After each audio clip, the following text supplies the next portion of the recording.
Alors je vais vous donner lecture d'un court extrait du livre d'Hervé Bruno qui nous fait le plaisir d'être parmi nous. C'est un livre formidable que vous pouvez trouver dans toutes les bonnes librairies. S'ils ne l'ont pas, vous n'avez qu'à le commander. Je vous signale qu'il y en a un exemplaire à la bibliothèque de Douzillac. Voilà. Et l'auteur est là, en t-shirt noir et short vert kaki militaire. Voilà. Gaffe! Putain, c'est lui, le v'là! Vient de cracher Marsou dans un souffle, sur un ton partagé entre le soulagement et la peur. Joe, à son tour, distingue au fait des lointaines frondaisons un mince pinacle de fumée grisâtre. 19h38. L'omnibus Périgueux-Bordeaux, numéro 1709, va entrer en gare de Neuvic-sur-l'Île. Le sol vibre. Le chien roux détale du quai en claudiquant de plus belle queue rabattue entre ses vieilles pattes. Une anomalie fait dévier la concentration de Joe. Étrange. Ce train-là circule à droite. Décidément, il ne comprend rien aux conventions ferroviaires. Il se remémore alors les travaux en amont sur la voie. Gondouin lui en a parlé, un seul couloir praticable. Cette inversion en résulte inévitablement. Gondouin est paré à bondir sur la voie pour prêter main forte aux hommes de Roland. Il est retenu par une curieuse frustration. Ce qu'il voit arriver ne correspond pas à ce qu'il s'était imaginé. La locomotive à vapeur est lentement passée devant lui. Il a eu le temps de distinguer le visage interrogatif du chauffeur. Le type au visage noirci avait dû apercevoir des résistants allongés. Roland lance un sifflement aigu entre ses dents. Ces hommes, jusque-là tapis dans les vignes et les buissons, se redressent, heureux de se déplier. Deux d'entre eux sautent sur le marchepied de la loco, s'installent à côté du mécanicien et du chauffeur pour les empêcher de relancer la machine. Le chauffeur semble rechigner à se plier aux ordres des résistants. Le canon d'un Sten dans son flanc gauche coupe rapidement court à ses ronchonnements. La composition du train intrigue Roland et ses compagnons. Ils s'attendaient à tomber nez à nez avec un convoi blindé auquel il eût peut-être fallu livrer une rude bataille. Ils ont presque l'impression de se mesurer à un omnibus d'étudiants en goguette. Une des voitures paraît vide. Les deux autres sont remplies de jeunes gens qui se penchent de façon téméraire aux fenêtres. Ils glosent sur la présence des soldats aux abords de la gare, sans crainte apparente. La population qui se déplace encore en chemin de fer a considérablement rajeuni en ces temps aventureux. Mieux vaut avoir l'estomac bien accroché pour tenter la balade. De bonnes chances d'être brutalement cueillis par un bombardement allié ou un sabotage de maquisards. Putain, c'est pas possible, on s'est fait avoir, il n'y a que des voyageurs dans ce tortillard, grince Gondouin entre ses dents, tout en parcourant le quai d'un pas rapide. Même consternation chez les autres chefs. Ils incitent pourtant leurs hommes à cerner le train. Cricri et Roland le remontent, s'arrêtent avec précaution à la portière de la voiture vide. Elle porte la mention « réservée aux troupes d'occupation ». Aucun uniforme ennemi en vue, cependant. Ils sont écartelés entre deux sentiments. Soulagés d'un côté de ne pas déceler la moindre présence d'Allemands ou de miliciens dans les wagons, dépités en corollaire de cette absence d'escorte. Inimaginable si le convoi doit effectivement transporter la cargaison convoitée. Et le fourgon de queue, lance Cricri.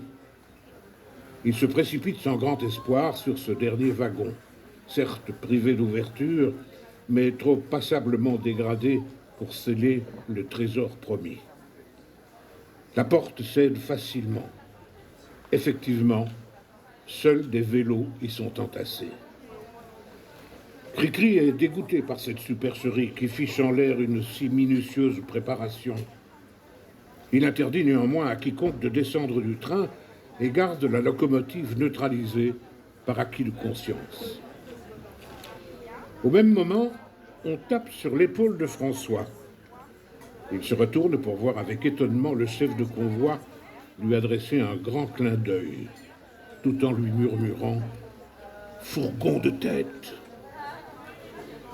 Les chefs étaient mobilisés par l'arrière du train. Un tel butin ne pouvait qu'avoir été stocké dans un wagon de queue, protégé par les précédents. C'est plutôt la règle. Il en avait oublié d'observer attentivement les premiers wagons. Dans leur hâte, ils avaient confondu le premier fourgon avec un wagon de service. L'information percute comme un chien de fusil leur esprit stupéfait. Roland se rue avec quelques hommes vers le petit wagon qu'on vient de leur indiquer.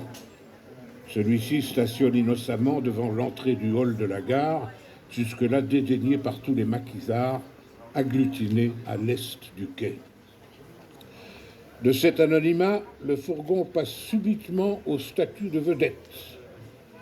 Plusieurs canons s'enfoncent dans les fentes de ces grilles d'aération. « Haut les mains, ouvrez immédiatement cette porte !» rugit Cricri.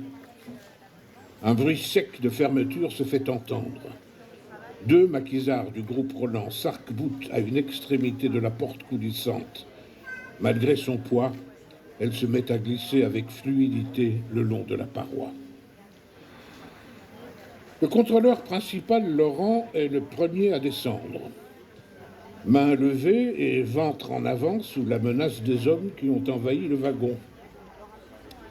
Les deux agents de la banque et les 4 inspecteurs de police les suivent. Ils alternent figure apeurée et indignation hautaine. Seule la désinvolture affichée par l'inspecteur Roquefranqui est à cet instant en inadéquation avec la gravité de la situation. Ah, piètre comédien. Déjà des cris de joie résonnent à l'intérieur du wagon à la vue des sacs de jute empilés. Ch'timi en soulevant à bout de bras comme un trophée. Banque de France est bien visible sur la toile. Marsou passe un bras autour du cou de Joe, le congratule avec brusquerie. Cricri tient à conserver un minimum de civilité. Il se présente sous le nom de lieutenant Christophe. Le contrôleur Laurent, passé le premier mouvement de vive contrariété, s'est repris, redevenu parfait gestionnaire de ses émotions. C'est avec le détachement d'une conversation de salon qu'il met en garde Cricri. Il parle du nez, ça donne un tour comique à son phrasé distingué. Monsieur, je prends acte de votre coup de force en violation totale avec les lois de l'État français. Mais il appartiendra à d'autres d'en juger, je n'en doute pas. Laissez-moi simplement vous expliquer, monsieur, que la totalité des fonds que nous transportons n'ont pas encore été émis. C'est-à-dire qu'ils ne sont pas en circulation et n'ont pour l'heure aucune valeur. Et qu'il était prévu que nous communiquions ceci à la presse en cas d'incident. Vous voyez donc, monsieur, que votre action est vaine. Je vous sais néanmoins qu'elle se soit accomplie sans violence. Je ne doute pas qu'après l'exposé que je viens de vous faire de la situation, vous nous laisserez repartir, mes agents et moi-même, en toute sécurité, vers notre destination où nous sommes attendus avec notre cargaison. À Bordeaux, le contrôleur Laurent ne détestait pas de fréquenter les salles de poker enfumées de Saint-Michel avant-guerre. Une réputation certaine dans l'art du bluff. Mais là, c'est un peu gros. Et il se doute que son argumentation a peu de chance de désarçonner des hommes expérimentés. Mais sait-on jamais? Il a mis tout son talent à maquiller de vraisemblance ses mensonges inventifs. Semi-mensonge, pour tout dire. Faux, les numéros n'ont pas été relevés. Exact, les billets n'ont pas été émis. Ça ne changera rien pour les résistants. Les belles coupures sont acceptées partout. Cricri est ébranlé par l'aplomb courtois de ce petit bonhomme rondouillard. Quelques arguments ont lézardé ses convictions. Il connaît la possibilité que de telles précautions aient été effectivement prises par la Banque de France. Mais impossible de perdre la face. L'enjeu est trop grand pour risquer de rendre la main. Monsieur, nous ne reconnaissons pas l'État dont vous nous parlez. La seule loi en vigueur ici est celle de la liberté. Le seul État français légitime est celui que nous représentons sous les ordres du général de Gaulle. Aussi, c'est en son nom que je réquisitionne votre cargaison. Et je vais tout de suite donner l'ordre à mes hommes de décharger ce wagon, conclut-il en se tournant vers la meute des combattants qui attend nerveusement l'issue de cette joute verbale.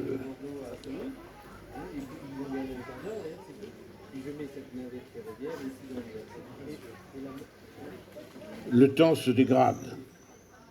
Un nouveau coup de tonnerre vient de courir le long de la vallée. Le chef de train ne se fait pas prier pour commander la manœuvre. Particulièrement coopératif depuis le début, il fait gagner un temps appréciable aux maquisards. D'autant qu'un autre cheminot se met activement à la besogne, lui aussi. Dormoyer, qui a laissé provisoirement Cocolle seul avec le lance-roquette, confie à Joe qu'il s'agit du Neuvicois Alphonse Manardo, un de ces légaux du maquis, plus utiles à la résistance en restant à leur poste de travail qu'en rejoignant la forêt. Manardo démontre à point nommé cette utilité en se faufilant sous les tampons du train, dévisse l'axe qui ferme l'étrier de la manille, coupe ensuite la circulation de la vapeur aux deux extrémités du fourgon, côté teint d'air et côté wagon de voyageurs. La proie des maquisards est maintenant parfaitement désolidarisée du train. Reste à la raccrocher à la locomotive pour l'aiguiller par une voie de garage vers la halle aux marchandises. Un bâtiment situé à une trentaine de mètres de la gare en direction de Bordeaux.